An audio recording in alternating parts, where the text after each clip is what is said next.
Right. So these metabolic pathways are extremely complex, as you would expect the human body to be, and we are not going to go anywhere near trying to understand these. Right. If you want to understand metabolic pathways, that's a biochemistry course, and 1 day or two of organic chemistry is just not going to do it justice.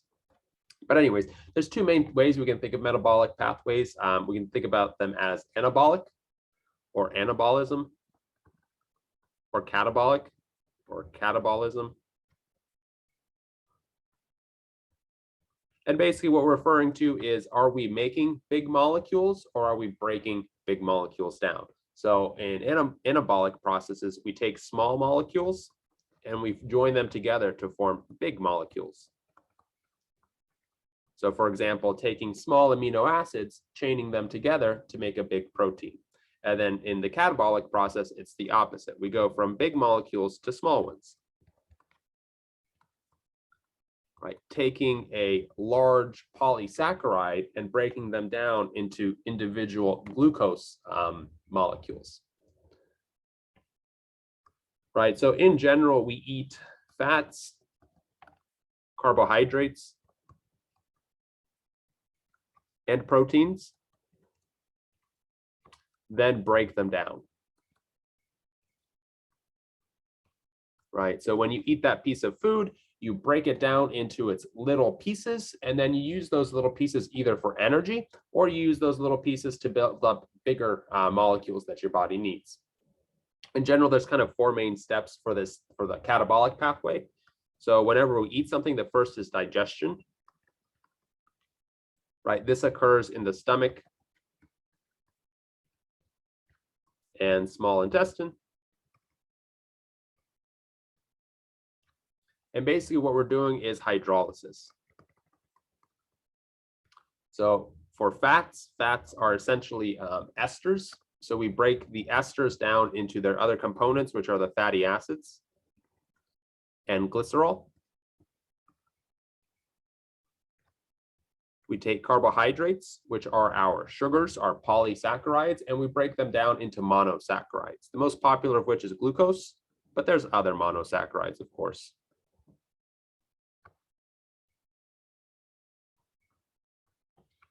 And then, of course, we also eat proteins. We break these proteins down into small amino acids.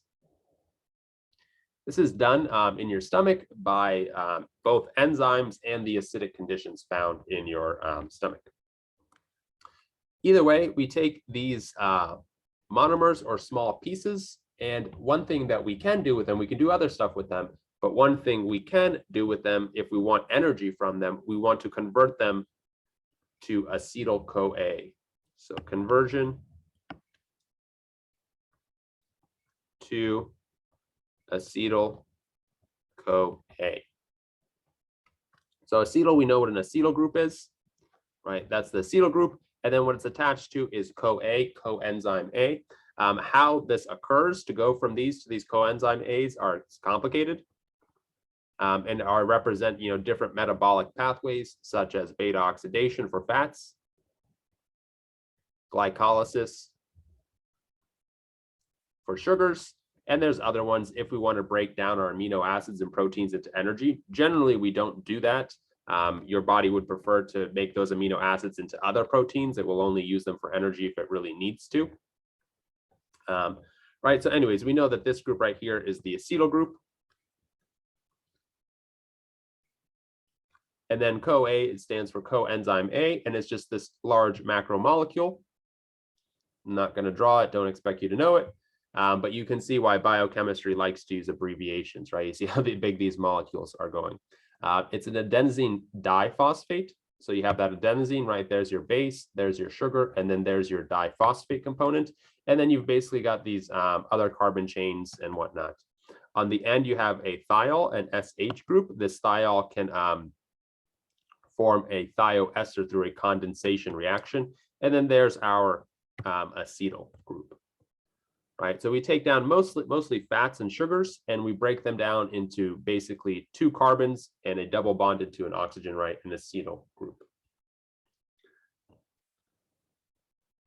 Once we've got those acetyl groups, we oxidize them.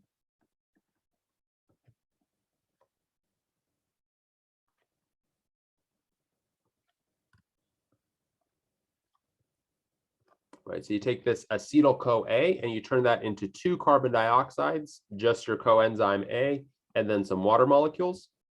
And if we think about it, that makes sense. We've got 2 carbons right there, so we should end up with getting 2 CO2s. This is what's known as the citric acid cycle, or TCA, or the Krebs cycle. If you thought organic chemistry had a lot of nomenclature, wait till you get to biochemistry. They really love to go crazy with it. But anyways, we can see what we're doing here is oxidation.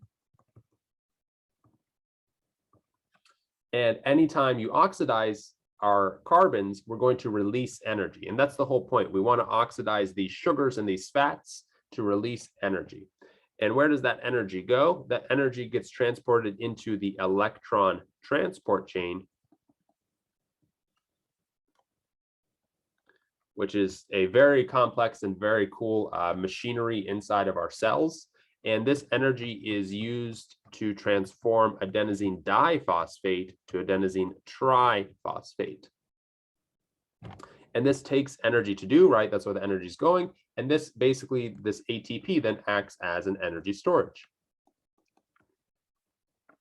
at least short-term energy storage. And then if any part of your body or cell needs energy, they take ATP, reduce it down to, or change it into ADP, and then they release energy.